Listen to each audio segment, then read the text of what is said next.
Hola, soy Marien. Y yo soy Carlos. Y bienvenidos a Latin Lit. En este video nos vamos a centrar en 8 cuentos latinoamericanos que son clásicos y que además dibujan una cronología en la historia de Latinoamérica. ¿Y quién mejor para hablarnos de eso que nuestro invitado, que es el escritor Carlos Zambrano, cuyos cuentos han ganado varios premios? Yo tuve la suerte de leer Relámpago, que es un cuento que ganó un premio en Madrid. Y es el premio de cuento hispanoamericano Camilo José Cela. Lo organizó la Universidad Camilo José Cela. Relámpago es un cuento con el que gané en el mes de abril. Tuve la suerte de poder leerlo frente a un público muy amplio. Y a mí me gustó un montón ese cuento. ¿Cómo pueden hacer ellos para leerlo? ¿Cuándo vas a publicar? Bueno, Relámpago es un cuento que espero pronto ya tener listo. Estoy terminando de revisar algunos detalles que me faltan, pero espero integrarlo a un conjunto y ya hacer que los lectores lo puedan tener. En verdad no hay nada más interesante para un escritor que hacer que más lectores estén en contacto con su cuento y le digan si les gustó, si no les gustó. Todas esas reacciones son muy interesantes, ¿no? Ahora, antes de empezar, vamos a contarles un poco cómo nació esta lista de cuentos que hemos seleccionado hoy. Bueno, Carlos estudió literatura en la San Marcos. Sí, estudié literatura en la Universidad Nacional Mayor de San Marcos. Estoy haciendo un posgrado en la Universidad Católica y vine con una beca del DAD aquí en Alemania, a la Universidad de Bonn. Sí, tuvimos una clase juntos en la Universidad de Bonn donde justamente analizamos los cuentos latinoamericanos. Claro, cuentos, digamos, ligados a cierta etapa, ¿no? A partir del siglo XX en adelante. Un panorama muy amplio e interesante de narrativa breve en Hispanoamérica. Por eso, para ustedes que no estuvieron en la clase, ahora vamos a contar y analizar algunos de los cuentos para que después ustedes los puedan leer. Vamos a empezar no en orden cronológico. En algunos casos hemos revisado dos cuentos de un mismo autor, aunque son cuentos bien distintos, ¿no? Claro, entonces para no repetir, vamos a establecer nuestro propio orden aquí. Entonces uno de nosotros va a contar el argumento y el otro va a decir de qué se trata. Pero lo divertido es que vamos a intentar hacerlo en 30 segundos, lo cual es creo que misión imposible porque éramos los que más hablaban en clase. Hablamos mucho en clase. Demasiado. ¿Con spoilers o sin spoilers? Yo creo que sin spoilers, ¿no? Para que después se sientan obligados a leer. Ok. Bueno, entonces empezamos. ¿Estás listo? Sí.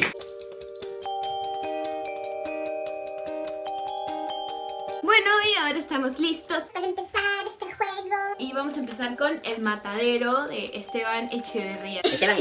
Echeverría. Tenemos aquí nuestras notas porque hemos sido los alumnos más responsables de todos, ¿verdad? Así es. 30 segundos por reloj. Ya. 30 segundos para resumir 10 caras. 1, 2, 3. Bueno, El Matadero aborda la historia de un pueblo en donde se ha escapado un toro. Y hay que tratar de capturarlo porque hay una lucha ahí entre dos bandos. Y una de las escenas más interesantes, la final aborda un enfrentamiento donde hay una escena muy Sin spoilers. Sin spoilers. Hay un enfrentamiento final. Es muy interesante porque aborda un poco el paisaje de la época, ¿no? Cómo era el paisaje pues, a principios del Se siglo... acabó. Ok. Es parte del juego, ¿no? Sí, claro, ok. es parte del juego. Ahora vienen 30 segundos de explicar qué es lo interesante. 1, 2, 3. Ok, lo interesante del Matadero de Echeverría es que hay muchísimos símbolos, muchas ironías también contra la iglesia, contra el gobierno de esa época. Además, el matadero simboliza, por ejemplo, bueno, hay una relación entre la condición humana y la animalización de las personas, entonces es bastante interesante y... Se acabó el tiempo. Ok, muy bien, siguiente. Ahora yo digo el resumen del Y yo la argumento explicación. y tú la explicación. 1, 2, 3. Ya, el rubí del escritor nicaragüense Rubén Darío se trata de un gnomo llamado Puck que vive en una cueva llena de joyas y joyas de verdad y un día se va a París, a la ciudad y roba un collar, le roba un collar a una mujer donde hay un rubí falsificado. Y ahí termina el tiempo. Ahora con la explicación. Tú tienes el tiempo, entonces sí te puedes hacer trampa. Bueno, en Rubén Darío lo importante siempre es el lenguaje con el que está contadas las cosas, ¿no? Como muchos escritores modernistas,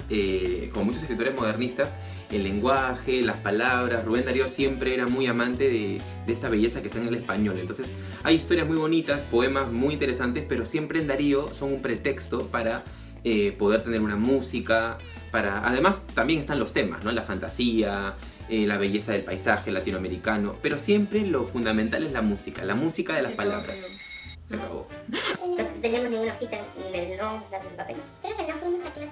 No, mentira, claro que fuimos, pero así nomás. Ya. Ok, siguiente, Casa Tomada. 1, 2, 3. Te toca a ti resumir. Ok. Es un cuento al que está al borde de la pesadilla. Es la historia de dos hermanos que viven juntos hace mucho tiempo y poco a poco empiezan a ser expulsados. Hay la sensación de expulsión de esa casa. Entonces van corriendo territorio, van perdiendo espacios en la casa. Todo está rodeado de una atmósfera muy pesadillesca. Cortázar es un extraordinario narrador, la manera como lo cuenta es muy exacta. Y también la manera, el final es bastante abierto, ¿no? Se presta a muchas interpretaciones. Se habla de la relación con la pesadilla. Ya, 2, 3. Casa Tomada en realidad tiene bastantes aspectos polémicos, varias interpretaciones, porque no se llega a decir exactamente qué cosa los va botando de espacios de la casa. Entonces hay diferentes interpretaciones, como por ejemplo una de ellas es con la expulsión de los espacios privados. También por ejemplo la política, una crítica al peronismo, dicen que es muchos. ¿Cuánto voy? Tiempo. Es bien difícil este juego. Sí. Es extremadamente difícil. ¿No? Pero podemos contar también que en realidad este cuento fue un sueño que tuvo Cortázar. Claro, él cuenta que el punto de partida para este cuento fue una pesadilla. Eso es muy frecuente en Cortázar, ¿no? El narrar cuestiones a partir de pesadillas. La pesadilla como punto de partida. Eso está pues en Casa Tomada, está en Cartas a una señorita de París, está en Circe. Episodios de Rayuela también fueron basados en sueños. También, siempre es como un punto de partida bien interesante. En Cortázar lo onírico. Sí, este bonus, porque nos encanta hablar. Ahora el almohadón de plumas. Parece tampoco sin papel también. De Horacio Quiroga. Sí, están ahí los papeles, pero es que ya estoy metida en la dinámica y no quiero parar a buscar papeles. Puedo improvisar. Bueno, 3. Ok, el almohadón de plumas se trata de una mujer que se casa y de pronto se va enfermando y nadie sabe por qué. La relación entre ambos también se va deteriorando conforme esta persona se va enfermando. Entonces, sí, es muy misterioso. Un cuento bastante de terror, tiene bastantes cosas. Tiempo. No sabía cómo decirlo sin spoilers, es bien difícil. Sí. 2, 3. Bueno, lo que interesante del almohadón de plumas es que uno percibe todo este ambiente oscuro, sórdido, que también está en Edgar Allan Poe, que está en Guy de Maupassant. Me hace correr bastante. Claro, sí. Tiene eso. Y además este misterio alrededor de qué es lo que ha enfermado a esta mujer. El hombre no sabe, el esposo no sabe qué es lo que le ocurre, ella sigue enfermando. Y claro, y el final, sin decir de lo que trata, es muy relacionado a la amenaza de la naturaleza, ¿no? Esta idea de los insectos, de los animales peligrosos. ¡Tiempo! Ok, siguiente, Diles que no me maten. Bueno, Diles que no me maten aborda es una historia de venganza, en realidad. Aborda la historia de un hombre que hace mucho tiempo estuvo involucrado en una muerte. Pasan los años, aparentemente este hombre lleva una vida tranquila, pero aparecen algunas situaciones turbias que lo hacen retornar al pasado, que lo llevan a una situación muy peligrosa, muy dramática. Hay unos testimonios familiares, esta idea de la venganza que también está muy ligada a la literatura Ya te latinoamericana. estás yendo a la crítica y además ya se acabó tu tiempo. Ya. ¿Y ahora qué digo yo si tú ya dijiste la crítica? Abundar. Ok, vamos a ahondar en la crítica de Diles que no me maten. 1, 2, 3. Diles que no me maten es un cuento muy interesante porque habla bastante de quién fue el escritor Juan Rulfo. Él tuvo una vida muy siniestra, bastante fea, en realidad le pasaron cosas muy feas y esto tiene una relación con Diles que no me maten, pero el Diles que no me maten también está escrito de una manera bastante interesante porque hay un factor que es la oralidad, que es decir, todo lo que se dice está ahí, aunque se repitan palabras y todo, a pesar de que es un cuento, donde las palabras son exactas. Ya. Ahora uno de Borges, eso es bien difícil. El jardín de senderos que se bifurcan. Se trata de un espía. Bueno, antes que nada, esta historia está enmarcada en otra historia, entonces es bien interesante. Parece un laberinto mientras la lees, sin spoilear el final. Y se trata de un espía aliado alemán que debe enviar un mensaje. A ver, espérate, déjame pensar, no sé qué decir. Bueno, debe mandar un mensaje y debe mandarlo de una manera indirecta antes de que lo maten. Antes de que lo maten. Antes de que lo maten. Tiempo. Ok, está bien difícil. 1, 2, 3. Bueno, lo fundamental en Borges es que siempre cuenta cosas que no tienen necesariamente que ver con Argentina. Un escritor argentino, hablando de una guerra mundial, habla mucho sobre el tipo de cuentos que siempre plantea Borges, ¿no? Cuentos en Irlanda, cuentos en Inglaterra, cuentos en Alemania. Aborda, por supuesto, también enfrenta una idea interesante, ¿no? Un periodo como la Guerra Mundial, y además la manera de escribir de Borges es muy interesante porque al cuento no le sobra una sola palabra y tampoco le falta una sola palabra. De hecho, ese cuento sería una clase de escritura creativa para cualquier aspirante escritor. Es interesantísima la manera de contar de Borges. Ok, ahora El hombre muerto de Quiroga. Bueno, El hombre muerto narra la historia de un señor, un hombre que está trabajando en el campo con una guadaña, un cuchillo. Y en ese proceso, de pronto, estamos frente a una situación un poco pesadillesca donde este cuchillo empieza a caer, le cae al propio cuerpo y entonces él tiene la impresión de que no sabe bien si está muriendo o si está recordando. Y se narra aproximadamente unas 4 páginas de ese proceso. Se acabó. Ok, si yo no me fijo, tú sigues hablando. Claro. Ya, ahora vamos a decir qué es lo importante. Ok, yo diría... Hay varias cosas, varios aspectos en este cuento. Por ejemplo, uno de ellos es la muerte inminente, la agonía también. Y bueno, esta es una historia trágica. Quiroga también tuvo una historia trágica. Y también está lo sombrío, que bueno, podemos relacionar, por ejemplo, con el Almohadón de Plumas. También ahí hubo un destino de todas maneras. También la naturaleza como un factor amenazante, el ambiente hostil que te Se acabó el ataca. tiempo. Bueno, ya.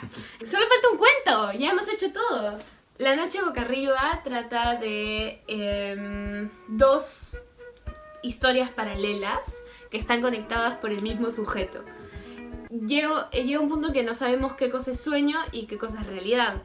En uno parece una época precolombina con unas cosas bien primitivas y salvajes, y el otro es un señor que tuvo un accidente y está en un hospital. Y se acabó el tiempo. Perfecto. 2, 3. En este cuento, la idea de los mundos que se cruzan hace pensar en 2 cosas, ¿no? Primero, que es un hábito en Cortázar en varios cuentos. Está en La noche boca arriba, está en La isla al mediodía, de no saber dónde está la realidad y dónde está el sueño, ¿no? Que también mucha gente lo ha relacionado con la manera como Borges también plantea los cuentos. En este cuento, por ejemplo, como... acabo de olvidar el cuento de Borges, el nombre de este cuento. Bueno, en este otro cuento de Borges también está el ambiente pesadillesco, esta idea de... Tiempo. Pucha, me puse nervioso y no me acordaba el nombre del de Borges. Es difícil estar así con el reloj. Y seguimos grabando. Y seguimos grabando. Esto va de todas maneras. Qué vergüenza, qué vergüenza, qué vergüenza. No, pero son cosas que pasan. Además así nos presentamos tal cual somos. Ajá. Me voy a acordar del cuento de Borges, ¿ah? Ahorita me acuerdo. Las ruinas circulares. Las ruinas circulares. Las ruinas... Ok, ¿y qué cuentos nos recomiendas? Ahorita, rápido, 3 cuentos. Bueno, así, de todas maneras, un cuento que me encanta. Tema del traidor y del héroe. Buenísimo cuento de Borges. Otro cuento que me gusta muchísimo, La lotería, de Shirley Jackson. También extraordinario, aunque es un cuento... Ese no es latinoamericano. Ese no es latinoamericano, es norteamericano. Otro cuento latinoamericano que me gusta es En este pueblo no hay ladrones, de Gabriel García Márquez. También es muy buen cuento. Sí, es verdad, no hemos hecho ningún cuento de García Márquez, Sí. ni de... Para mí debería haber, de todas maneras, Julio Ramón Ribeiro.